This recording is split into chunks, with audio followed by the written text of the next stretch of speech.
Alright, here I am, Skullface, and going through some quick projects that I did today. One of the ones that I did is I finally finalized and finished up doing the power stocking work for my Quick 16 to admittedly very mixed results. I definitely increased the power, but the consequences from doing that was quite odd to say the least, and it's not a failure, it's hit or miss by any standards, but I mean, I'll get into that one in a second. This one's weird. The other one that went a little bit better is working on my triple shot here, and I ended up using an 1.25" rubber washer to give it a perfect seal, and that procedure went perfectly. If anyone recommended it, I wasn't sure how well it was going to work, but what they said is pretty much true. You just affix that to the center with a screw and like a steel washer on the top to hold it on properly, and you'll get a perfect seal on your triple shot. And I'm going to be firing that one shamelessly later, so it's working. The biggest advantage that I've seen to this is I haven't really seen the range increase at all. What I have seen though is I think that it's cut down the noise a lot. It's cut down the wear and tear. As a result of me doing this, I don't think I have to reinforce it at all, which means that I have more epoxy left for doing other projects like snaps or anything else that requires a large amount of epoxy putty. But yeah. You'll probably notice that the noise has been cut down a lot, so it's probably going to last a lot longer. So I think that that's worth it just so that it doesn't break. 65 cents to buy a rubber washer is a lot less than like $3-4 to buy a tube of epoxy, and it's a lot less work to, set it all up. And I am running on weaker springs. It's a 3-spring combination, but it's 3 weak springs. But, I have a much stronger spring combination before, but I still think that the expanded seal definitely decreases wear and tear on this blaster without a question of a doubt. It makes things better. But yeah, there's that. I did a little bit of other seal work on it, but I mean, once again, not seeing great improvement. I mean, I think I already got apex of what's going to be gotten, and I'm going to peg it at about 50 to 60 feet flat, give or take, depending on dart fit and luck, I guess. It's more of a close range weapon for HVZ, or if you're an indoor war, you can use your defenses like walls to get to equalize it and to close the difference in between someone using a more high powered blaster. So don't know how much I can recommend doing that if you don't play HVZ. For HVZ, it's my primary, so I can give all the recommendation in the world if you plan on using that one for HVZ. As for the Quick 16, biggest problem with this one is that after the power stock increased, it seems like a lot of the other firing problems that I had before in dealing with accuracy increased by a tenfold. I actually fired it a few times and the dart would not come out at all. And I wouldn't understand because the darts were loading properly, and normally it fires whistlers all right. It was a whistler dart, but then I noticed something wrong with it. Is that the dart head was bent just a little bit to the side.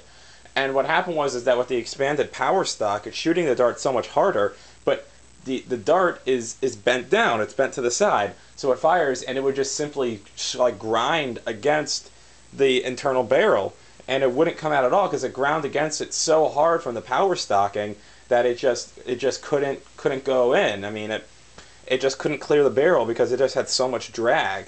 And that's another huge problem, is that this blaster, because it has it's a very loose, sort of a very loose bolt, I would describe it as. It's not as straight by any stretch of the imagination as any other ones like my long strike. So dart drag with this blaster is horrible.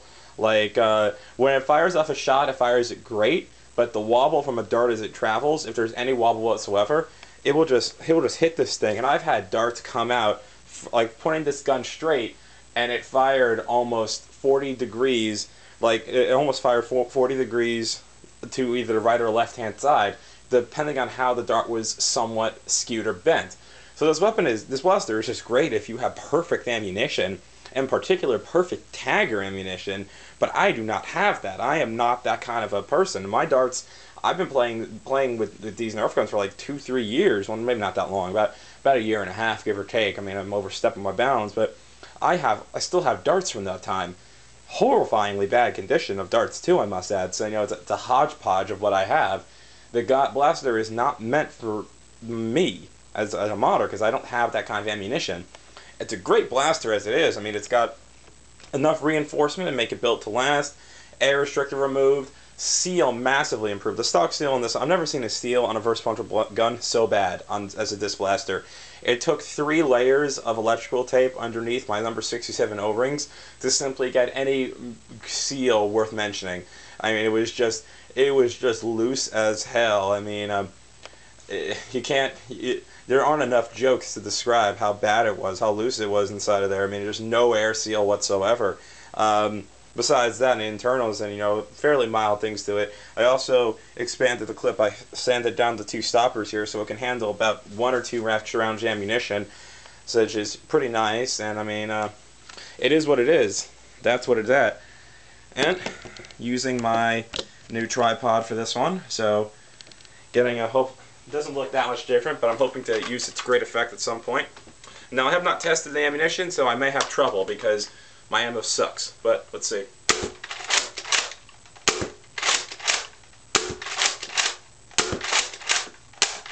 Yeah, see, that one sucked.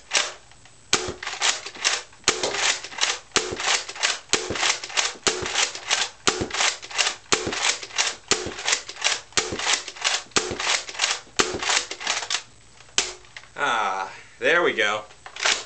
This gun loves to jam. Oh my, look at that.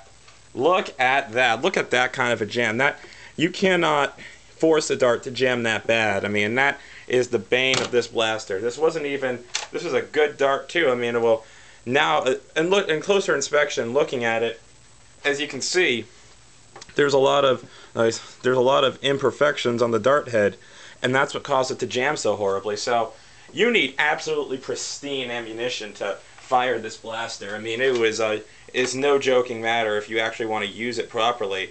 And some people, they can afford to do that. And it's, if you play HVZ, it's actually a very good blaster. A while ago, I commented on Balabalo's channel, questioning the feasibility of why he needed to have a long shot that could fire any dart when he could just get a quick 16. And I can understand the reasons why he'd want to do it at this point. The ranges are almost the same. This is getting 60 feet. He was getting, what, 65, 70 feet? Maybe 75? He couldn't be getting more than that. I know that for certain. I like this one more than that simply because of the 16, 18 round clip. 19 rounds if you count a dart inside the chamber, which I had there. I mean, but I can understand because this one has some serious reliability issues if you don't have proper darts. And I can understand because of everyone's unmistakable lust for long shots. Which, man, I can understand that. They're pretty awesome. But anyway, I think I'm going to fire this one off just to conclude it. See how that worked out. Other problems I'm dealing with is that the improved seal has fucked up rotation. So,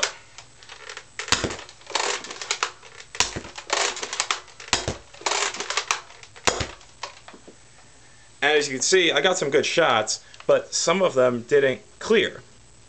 That wasn't a lot of fun. I mean, I didn't have this kind of trouble with darts clearing before. I did the Drax style of taking the plunger head and putting it on, and I definitely had some better luck after I put hot glue on it to get a much better locking seal on it. But if I see these problems continuing and if it becomes debilitating, I'm going to have to swap it out because some of those ranges were great, but it's not the same kind of uniformity I had before.